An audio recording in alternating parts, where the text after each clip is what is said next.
Hi everyone, this is Max and I'm really happy to welcome you back here at the lab for this new episode. And today I would like to talk to you about motivation, about team engagement. How do you motivate, how do you engage, how do you grow a team when you have zero budget? This happens a lot, especially when you're a first-time leader.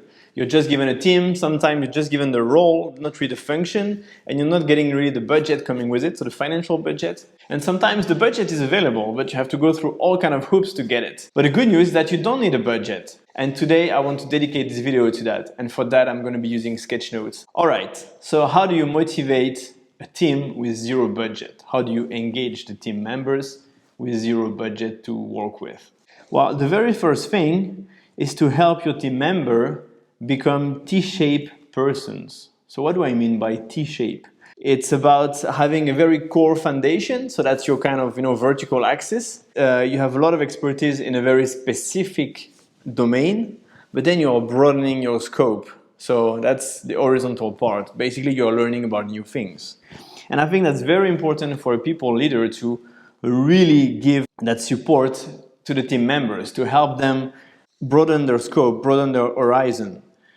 And it can be all kind of topics, but there is one which works really well in terms of talent stacking, I would say. So basically when you have already a talent, your existing expertise, and how do you stack something on top of that to make it even more powerful, even more impactful, that would be skills related to communication. And that can be very simple things, it can be public speaking. It could also be like things like what I'm doing right now, sketchnoting, for instance. It might be that there's a lot of people in your teams who have artistic skills, and even actually you don't even need artistic skills. It's just about being creative and having ideas, I would say, rather than being an artist. So maybe you can identify these skills, help them identify these. If you can give them the current room in the scope of the project and the trust to use those skills on top of the normal expertise, then everybody is winning, because your team will be able to better communicate to the stakeholders, to the customers, to things like that. So be their agent, be there to really promote that for them. The tip number 2 is actually related to tip number 1, of course. And I finished the previous sentence by saying be their agent. And I really mean that, because you have to help them becoming visible inside but also outside of the organization. As the leader, your role is to promote the work of your team, giving your team members as much visibility as possible so that they can realize their true potential. A lot of leaders expect their employees to shine internally so that they give good image of the team and the business, but they ask them to kind of dim their lights towards the outside. And yeah, it can be for kind of reasons, right? Sometimes they feel like, yeah, there's some confidentiality related to our work, so it's better to keep low profile outside. Sometimes it's a lot more selfish. Sometimes it's about the fact that you don't want your best employees to be approached by other companies. And I think that's a very sad reason. Because these days, with things like LinkedIn, they will be found anyway. So you may as well help them shine outside and also promote their skills outside, be a speaker to a conference, start a meetup group. This is good. If they feel valued, if they feel encouraged to use those skills, they will stay, they will stick around. And of course, if they don't feel challenged anymore, because in your team or in your business, you cannot offer that room for them to grow further, then they will leave to find another opportunity. As a leader, you've done your job, and I think this is very good. So, and those people, when they're going to leave, they're going to be true ambassadors of the business because they've been so vocal about it to the outside world too. So help them do that. So the tip number 3 is to help them find a mentor. A mentor is very different than a coach somehow, because we hear the two used interchangeably, but it's actually very different. Coaching is a lot more about asking questions and helping your coachee figure things out by themselves, that they grow that understanding. So it's a bit different in that sense. So here I'm really talking about mentoring. A mentor is much more about sharing wisdom and practical advice and things like that on a path that they went through themselves. Basically, someone who's grown into leadership, maybe from a technical function, will be best placed to explain that to an engineer getting his first or her first management role. That's more mentoring.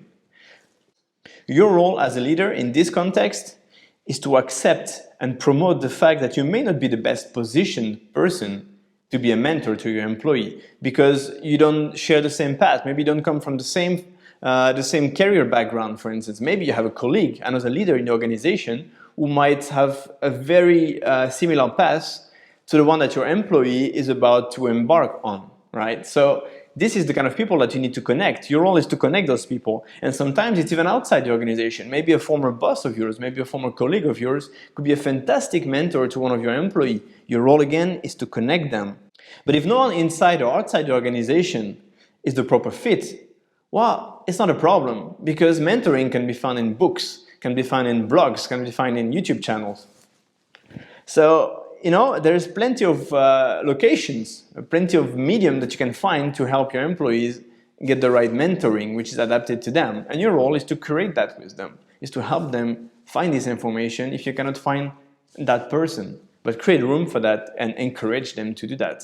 So the tip number 4 is to become a knowledge curator. Your role as the leader is to help curate that information together with your team. But you need to create room for that. So you need to promote a learning and sharing culture within your team. Invite people, to talk about their most influential book, the one that they've read, which really kept them awake at night, and why. Maybe start some kind of recurring session, an internal book club. Every Friday at 3 p.m., for instance, we all meet together, we go on whatever tool is available to do that, because of course now everybody is remote, or at least a big part of us are remote.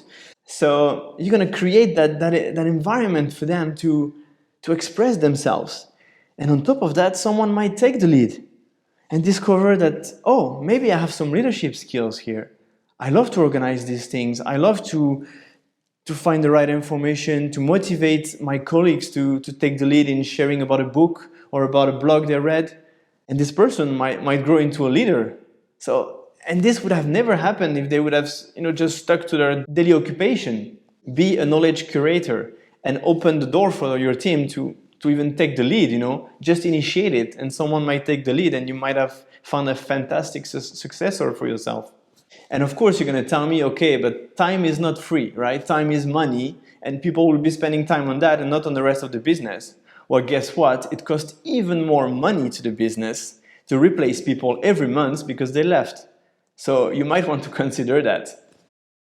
Hey, thanks a lot for watching the video. If you liked it, please give it a thumbs up. And of course, if you loved it, please subscribe to the channel. See you next time.